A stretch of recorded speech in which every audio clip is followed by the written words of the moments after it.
Have you ever noticed how some musicians or even dancers are like perfectly locked in time? They're like grooving, they get the audience going, they're just perfectly in the pocket. You ever notice that? How do they do that? You ever noticed how other people, I don't want to name any names or instruments, but sometimes there's people that aren't dialed into the beat. Their timing is all wonky. It's hard for other musicians to lock in. It's hard to dance with them or near them. Can they fix that? Can they get better? Well, today we're going to find out. We're going to talk about the psychology of rhythm. I'm going to break down 4 stages of how to stay in time. Whether you're a musician, you're a dancer, or you're just someone that likes to groove, we're going to break it down.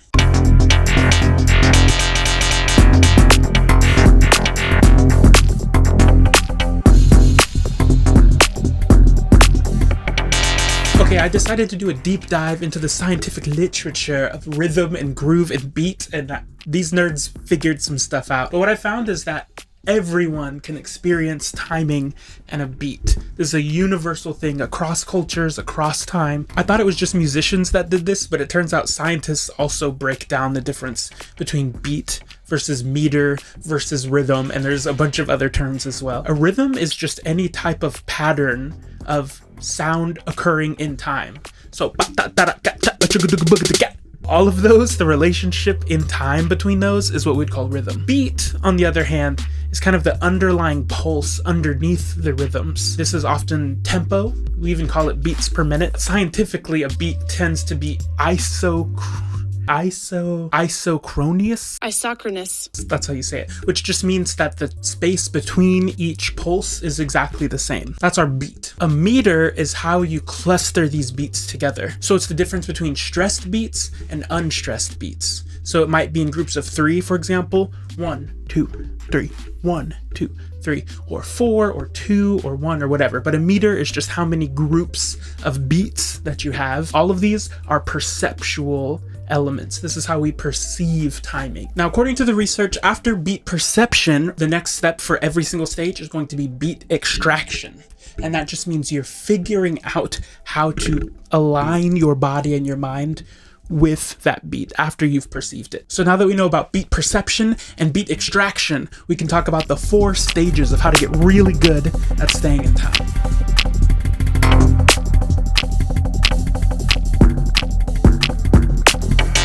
Okay, stage 1 is what we would call following the beat.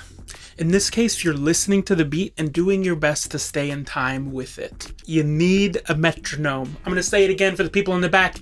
You need a metronome. There's no way to get really good at timing as a musician, as a dancer, as anything, without finding that consistent pulse. Now, of course, you could do this with other types of music, but a metronome is a really great way to stay focused on that pulse and kind of strip back everything else that gets into it. If you're a producer or some type of drummer, as I suspect you might be, then in Ableton, all you gotta do is click this button right here. You can even get a bunch of fancy options with this drop-down menu, but if you're trying to get better at being in time, this button should be your best friend. Listening to a metronome is helpful because it helps you start to accurately predict when the next beat will come. People who are not in time, that are like pre-stage 1 even, can't predict when the next beat is gonna come after the one they just heard.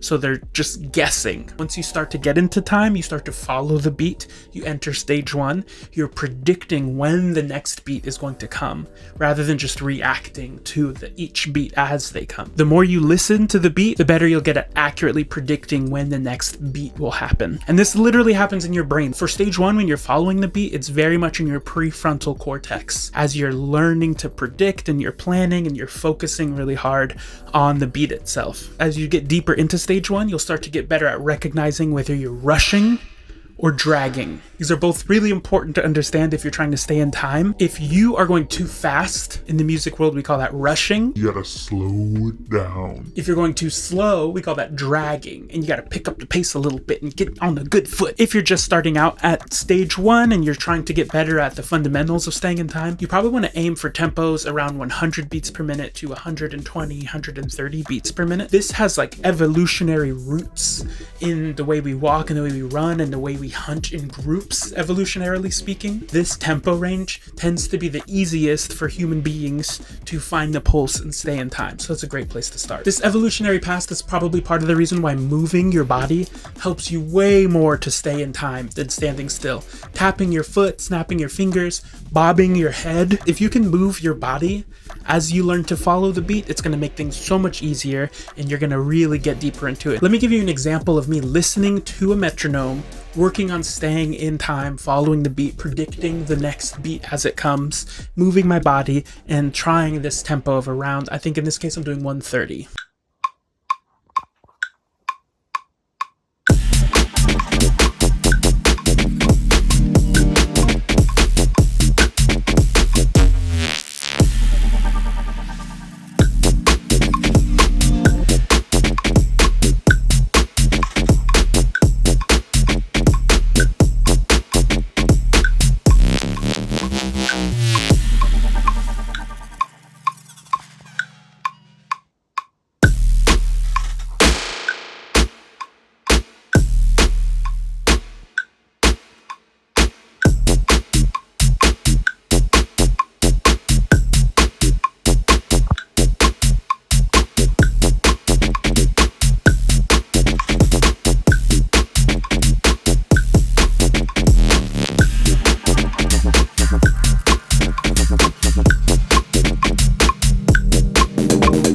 You know, on the face of it, it seems like we're mainly talking about music with a little bit of dancing, but I swear all of this understanding of staying in time is really fundamental to just life itself. I'm not being extra dramatic. You can really understand how to live your life as you go through learning how to stay in time, because a lot of the way we live our lifestyle has rhythms, it has pulses, and it has a tempo. If you're learning to follow the beat in stage one, as far as your life goes, it might be along the lines of following the beats that are handed to you from your parents, from your culture, from your friends. And these are not bad places to start to figure out if you can follow those. If they're too fast, too slow, start to just give them a shot. Try it out. You can actually follow the beat of these other lifestyles and see how they fit for you. But once you start to follow the beat and you start to follow the lifestyles that are around you, you can start to get a little bit more intricate. Let's dive over to stage two. Stage two is aligning to the beat. So no longer are you just following the beat, you're actually aligned both mentally and physically with the beat itself. That's stage two. This process of alignment in the scientific literature is called entrainment. And this just means you're entrained, you're aligned, connected with the beat itself. Just like stage one, entrainment actually has a bunch of brain areas associated with it, but it actually goes even deeper, like the basal ganglia, your cerebellum, your premotor cortex, and your supplementary motor cortex. Like there's a lot of deeper brain elements that get involved with entrainment as opposed to just listening to a beat or trying to follow along. It's crazy. Like literally inside your brain, one of the theories about how entrainment works is there are literal neurons, brain cells in your head that are firing in time to the beat. They call them neural oscillators. There's different patterns. It's not like a single line of neurons is firing, but there's certain neural areas that are actively firing in time with the music. And the research actually suggests that to be really good at this, you don't fully max out your proficiency at staying in time until you're in your early 20s. That's crazy. High school me is like screaming right now. So the tempo range for this kind of entrainment tends to be as low as 40 BPM, which is super slow, and as fast as 400 BPM seems to be the upper limit of where we can entrain. To help me with this, to help me internalize the music more than just playing a metronome, I'm trying to internalize these sounds as well. So one thing I did that's literally internal, I used an IEM, which is known as in-ear monitoring. So I'm literally internalizing the metronome in this particular piece. They kind of look like regular headphones, but you've probably seen a lot of professional musicians wearing these. They go over the back of the ear. In my case, I'm just going to feed the metronome straight into my ear. These tend to go to some type of amplifier. I just have a really simple headphone amplifier that this is going to. So if you're using Ableton and you want your metronome to go specifically into a monitor and not out to the world for everyone to hear, you can actually go to this section right here and choose the output routing for your cue, and your cue can involve other things, but it's typically your metronome. Let's see how internal I can get it.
you know I gotta do it. This is not just about music. This is literally a way that you can live your life. If you're trying to find the timing and stay in time on a lifestyle level, this actually is really similar. You can internalize the type of pace that you really want. You can figure out what is the most authentic, personally fulfilling pace for your life that's not too fast and you're rushing, too slow and you're dragging. Find a pace that matches your own abilities and skills and interests, and live from in here rather than following from out there. Stage 3 is embodying the beat, and this is where it starts to get really deep.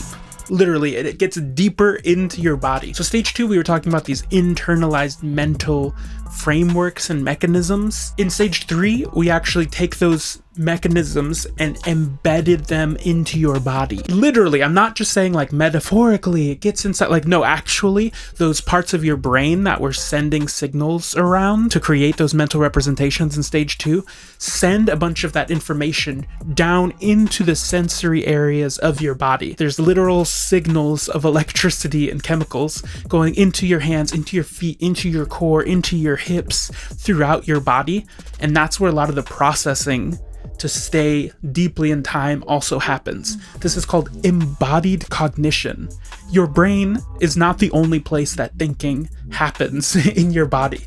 Your body itself can actually learn things, it can pick up tasks, it can remember how to do things that your brain has no memory of. Stage 3 is about embodying the beat, and by embodying the beat, I literally mean that the way you think about the beat goes deeper into your body. Stage 3 is usually where musicians are at when they can recover from making mistakes, if they are making any mistakes, because the groove, the beat is so entwined into their thinking, their mental representation, and their body that they can just pick up right where they were. If you can make an error and the beat does not stop, the train just keeps going, that's some stage 3 stuff right there. And this is why you can actually get into what's known as groove. If you can lay down a groove, you're starting to be in stage 3 embodied territory. What do I mean by groove? If you're a musician, you've definitely heard this word before, but it turns out scientists have also defined this term. Let me tell you how they say it. Groove is defined as the urge to move in response to music, combined with the positive affect associated with the coupling of sensory and motor processes while engaging with music. I love the academies. Put simply, groove is literally moving to music and taking pleasure in it. If you can play something and people want to move, they're like, ooh, for some reason, this connects with my body. That's something that's groovy. Doesn't matter what genre it is, what speed it is, it's that simple. If you want to move to sounds and you take pleasure in doing so, it's groovy. It's gotta be embodied. It's way more than just up here mental representations and models and thinking about it in time. It's through your core, through your chest, through all of this meat bag that we've got going on. Check out this rehearsal I did recently where I have no metronome on, there's no click, I don't have anything in my ears. I figure out how fast I want to go, and then I find that groove, and it's deeply embodied and internalized.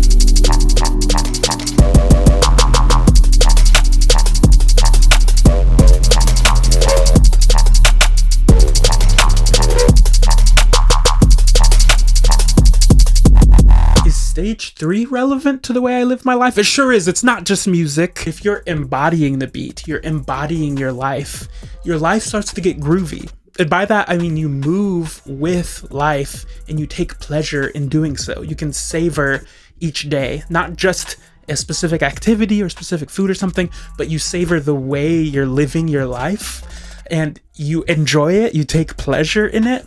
That's a groovy lifestyle, and that's stage 3, embodying the beat on a grander scale. If you made it this far, you might as well hit the like button and the subscribe button because you are grooving with it and we love it. Don't want to miss the next one. So boop boop beep boop bop. Thanks. Stage 4 is expressing the beat. Okay, in stage 4, you've already followed the beat, you've aligned yourself to the beat, you've entrained yourself to the beat, and you've embodied the beat. So how can we go further than that? The next step is to express yourself through the beat. And this is where you can actually change the beat on purpose. You can change the rhythm, change the beat, change the meter, with the specific intention of expressing an idea or an emotion. There's actually a musical term for this known as rubato, and this is when you're intentionally changing the beat or the meter as a way to express yourself. This is commonly done by speeding up or slowing down the beat, known as a retardando or an accelerando, but there's a little bit more to it than that. It's more than just going from one tempo to another. There are subtle variations and slight changes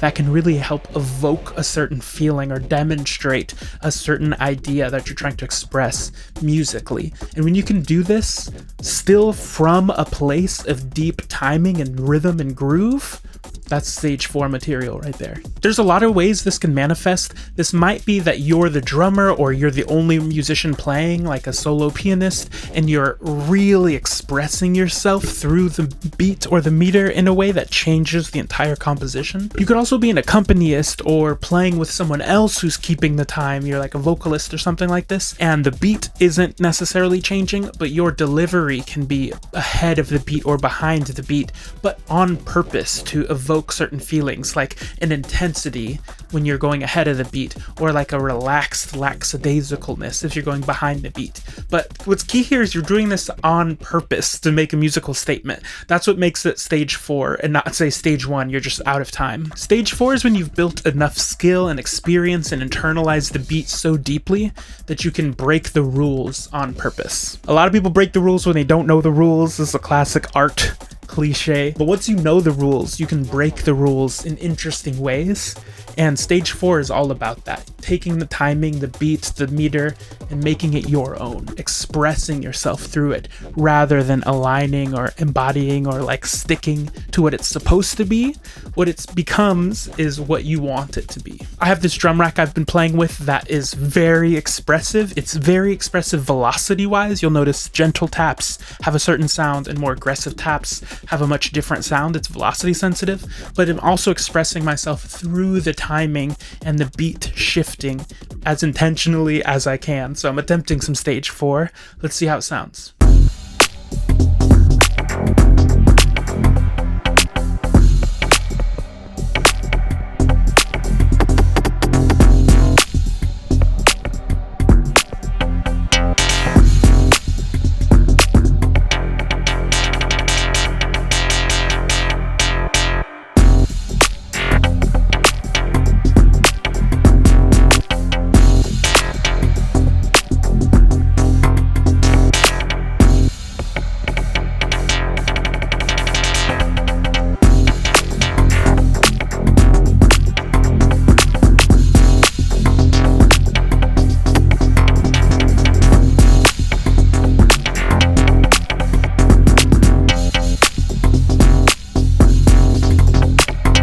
You know the drill by now. This is not about music necessarily.